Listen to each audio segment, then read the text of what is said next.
Son of a... Oh, this. I'm going to make a robot to do it.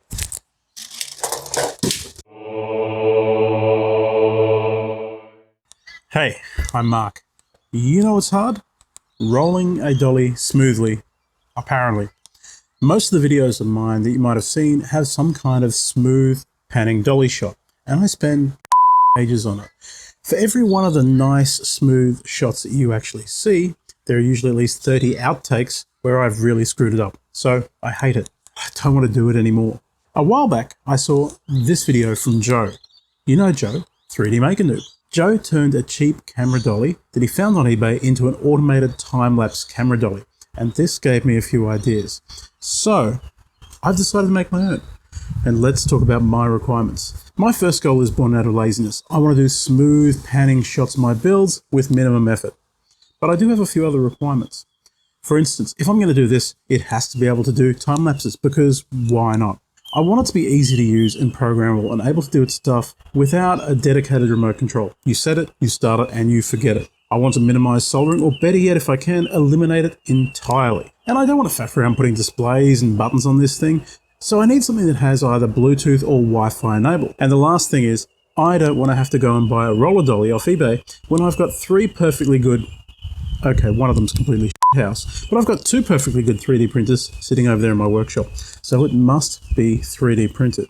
So with these requirements in mind, I went into a complicated process of design and engineering where I designed a bunch of stuff, print it, and try it, and barely any of it actually works until my very last iteration. And through that process, I've engineered a 3D printed thing. It might have taken a few goes. These are just the test prints from that process. If you have a better suggestion on how to do this kind of process without printing out an absolute load of parts, then I'd love to hear from you. Yeah? Yeah, I use Fusion 360. No, Fusion 360 is a design program. I'm pretty sure it doesn't have like the engineering requirements to do joints, couplings, and testings and things. Look, Willis, you stick to working the camera. I'm going to stick to making the stuff. Okay? Cool. Amateurs. Anyway, through this terrible process, I've managed to somehow engineer the mechanical side of things. But the mechanical side is really only half of this equation. I've also written a bunch of code. So we're going to take the code that I've written, along with the parts that I've printed, and put it all together and see if it works. To do this build, we're going to need a few things, and to try and to make this as easy as possible, you can get all of the parts at Adafruit's website. I figured if you want to make this by yourself, that makes it pretty easy if you only have to do it from one side. But anyway, to do this project, we're going to need 8 of these. These are 608 bearings, and they are really common. If you rip apart a skateboard or an old 3D printer or your mum's favorite appliance, just look at your junk, and if it has bearings, yoink them out. If you find a bearing, there's a pretty good chance it's going to be one of these, a 608 bearing. They're really common. You're going to need an Adafruit Feather 32U4 Blue Fruit. These things are like an Arduino, but even better because they're smaller and they have Bluetooth, and everything is better with Bluetooth. Don't try and be a cheap ass and use an old Arduino. My code is made specifically for these because they have that Bluetooth capability. One Adafruit Motor Featherwing. This is basically like a shield for the feather, except it's not a shield, it's called a wing. Pretty cool because if you're a lazy like me, you just plug it in and screw the wires in and you can control motors. No soldering or building your own circuits, you just plug it in and put code on it and it works. One NEMA 17 stepper. I'm using the one from Adafruit, which is a 12-volt version, but NEMA 17 steppers are really common. There's a good chance you might just have one lying around. And as long as the Featherwing can take the voltage that the stepper requires, you'll be able to use it. You're also going to need 5 M4x12 screws, 5 small washers, an M4 nut, 4 M3x8 screws, a 3.7 volt lithium-ion battery that's to power the feather, and a 12 volt power supply to power the stepper.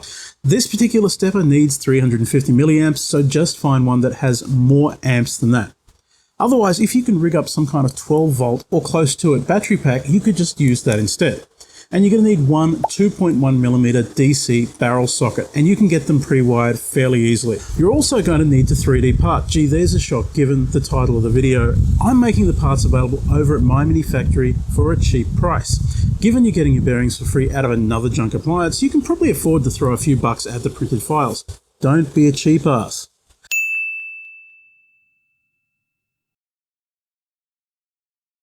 The link is down below. You're going to need to print out 4 wheels, the front axle, the main chassis, the drive gear, and knob to tighten up the front axle. You're also going to need tyres. Sadly, PLA is not going to work for the tyres, so printing it might not be an option. And this is because PLA is pretty hard and it has no grip on smooth surfaces at all. If we try to run this without a tyre, it's just going to spin. You can see how easily it loses traction. So, tyres. And there are 3 options. Option 1 is that you 3D print them in some kind of flexible material. I've made the STL for the tyres available in my files. Good luck though. Look, it works okay, but I personally don't have the patience to print flexibles. 3D printing for me is a tool. I'm not Joel Telling. I love Joel, but unlike Joel, I can't just snap my fingers, give myself a high five, and make my printer fart out a good print. My flexible prints are at best functional, and that really is a stretch. Want to see? Yeah, see, it's flexible, but the print quality is not great. So option number 2, that's that you 3D print the tire mold I've made. You fill that tire mold up with silicone, tear the actual mold up, you destroy it, and that'll let you rip the silicone out. And then you've got something like this. You can then fill this with some kind of 2-part rubber. That's what I did, and I got these lovely, nice, soft, squishy tires. Option number 3 is don't worry about it. Print out the wheels and wrap a couple of rubber bands around them. This is going to work out way better than you'd think, but it's not going to give as awesome a results as the previous 2 will do. It'll be nowhere near as smooth. Here's one I prepared earlier, and it worked way better than I expected it would.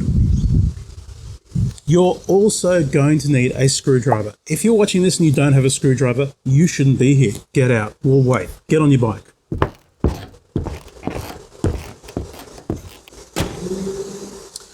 Okay, for those of you who actually have screwdrivers, you're going to need a small Phillips or flathead screwdriver for tightening up the blue feather terminals, and you'll need a screwdriver for whatever the M3 and the M4 screws are. Aside from the tyres, print this out however you want. You could print it in sparkly pink for all I care. Download the files, slice them, print them, then come back when it's done. For me, I've already done that. So let's get cracking on the build.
That was a pretty cool build, huh? Now you might notice that instead of the orange print you saw in the build video, I redid it in sparkly pink.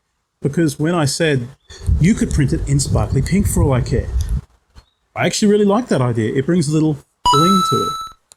So now that you've seen the build, how did it perform? Well, over the last few days, I've been recording demo reels with all of the functions. And with a system like this, anything can become pretty epic. So let's check a few of my recordings out. Cue the epic music.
Pretty damn cool. Now, if you're wondering how we control this thing, it's pretty easy. All we need to do is use the Bluefruit Connect app to connect our device. So let's turn that on and connect. Okay, so we're in the Bluefruit Connect app, and as soon as we power on the device, you can see it says Adafruit Bluetooth LE Connect. So we're going to connect. Once it's connected, we press controller and then control pad, because this is where I've embedded the controls. All we need to do is wait for a few seconds and we're going to see the instructions come up. So it says press any key to start. As soon as I press a key, I can see it says welcome to the Universal Dolly and Time-lapse strip created by Mark Rhodes. Please select a mode. Mode 1, Smooth Dolly, Mode 2, Fast Dolly, and Mode 3, Time-lapse. So I'm going to go into Smooth Dolly mode. Now the instructions say left is start-stop backwards movement, right is start-stop forwards movement, up is increased speed by 20%, down is decreased speed by 20%, 1 is increased speed by 1%, 3 is decreased speed by 1%, and 4 is the main menu, and the speed is currently set to 20%. So if I press up or down, you can see it will increase the speed or decrease the speed. And if I press left or right, it's going to start backwards or start forwards movement. So pressing right will start forward movement. And you can see this thing is now moving. It's pretty easy for me to crank up the speed too by pressing up a couple of times. And that's already at 100%. Or crank the speed down to 1% where it's barely even moving. Crank it back up to 100, and if I want to reverse direction, all I have to do is change the direction and it'll smoothly come to a stop and then re-establish its movement. If I want to pause the direction, I just press that again. Now that's the Smooth Dolly mode. Smooth Dolly mode and Fast Dolly mode behave exactly the same except for one thing. And that one thing is that Smooth Dolly mode uses micro steps, whereas Fast Dolly mode uses full steps. This results in a much jerkier movement, however, it is significantly faster. Okay, so I'm back in the app, and this time I'm going to go to time-lapse mode. So I've pressed 3, which will take me into time-lapse mode. And this time the controls are a little bit different. Left is start and stop backwards movement, right is start and stop forwards movement, up is increased distance by 100 millimeters, down is decreased distance by 100 meters, 1 is add 1 hour to our time-lapse, 3 is subtract 1 hour from our time-lapse, 2 is add 5 minutes, and 4 is the main menu. And it's currently set to do 100 millimeters of movement over 1 hour. So the way this is programmed is you say, I want to do this distance over this amount of time, and then you press go. So in this case, what we might do is we might crank this up so that it does, say, 0.5 meter over 5 minutes. Now I'm just going to put this over to here so we can watch it go, and then I'm going to kick it off. And you can see now it's moving really, really slowly. It'll be hard to tell, but I'll leave it go for the rest of the video. So now that I've shown what this thing can actually do, let's talk about my favorite part of the build, lessons learned. Let's start with my god-awful engineering abilities. Honestly, my style of engineering, which is prototyping stuff by making it, printing it, and revising it, sucks.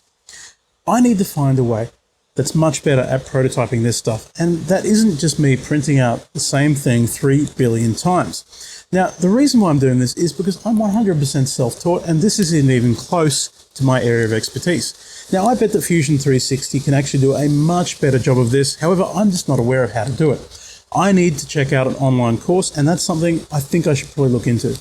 Actually, you know, if I was better at engineering, I would have realized that articulating the steering at the front of the body is actually a bad idea. Instead, I should have articulated right at the middle. And the reason why is that with the steering so far forward, the turning center is really forward, and it makes it hard to figure out where the car is going to go when it's turning. Not a major issue, you can get it with a little bit of trial and error, but it's something I should work on for the next version. Tires. Tires are hard. If I was going to do this again, I'd probably have taken a slightly different option and either pre-made some tires online or bought something like 75mm O-rings off eBay and used those as tires. I would have had to wait 3 to 4 months for COVID-19 delivery times though, and then use them, so that wasn't really an option for me for this build. Instead, I went with the 2-part rubber and making them myself, but I realize that's not for everyone. Maybe someone out there will prove me wrong too and print some kick-ass tires with either TPU or NinjaFlex. The STL for the tires and the tire mold is included in the files. Now, the tires are pretty crucial as they tend to grip or slip based upon the platform weight and the surface it's on. If you're on a surface like stone or wood, you're going to be fine. But if you're on something like pool table felt, then it's going to be more slippery than Donald Trump getting a Teflon spray tan. So how about the Blue Feather? The Blue Feather is an amazing platform, but it does have a few limitations. Controlling it via its little Bluefruit Connect app is a bit limited, but still much easier than writing your own app. And I made it work. The platform itself is super solid, and I can see myself using them in more and more applications. Cosplayers, take note. These things are incredible for control of your near pixels. Trust me, you just plug them in, and then they're super easy to control, and they're super easy to power. Adafruit. If you're listening, it would be awesome if you could modify the app so that the controller can be skinned. Just upload a photo into the controller app and boom, you're done. It would also be great to be able to have something like an emulated serial output, or maybe something like an emulation of a 2x16 or 4x32 character display, or that emulated display would be fantastic for control purposes. There are also a few other areas in my build I'd like to improve, such as the stepper motor resolution, the torque from the motor, the power requirements, the center of gravity of the device, and I'd also like to try and find a way to change the design to weigh the device down. As honestly, it works way better with a low and heavy center of gravity, but that's for next time. I'm actually really happy with this build. I can see myself using it to document lots of projects, and it's given me some really interesting ideas on how I can use what I built and design some really cool new stuff and recycle that code that I've already written to make some other cool projects. However, if you have a suggestion on a really cool project using this kind of technology, then let me know down in the comments below. Thank you for watching. Now I think it's time for a beer.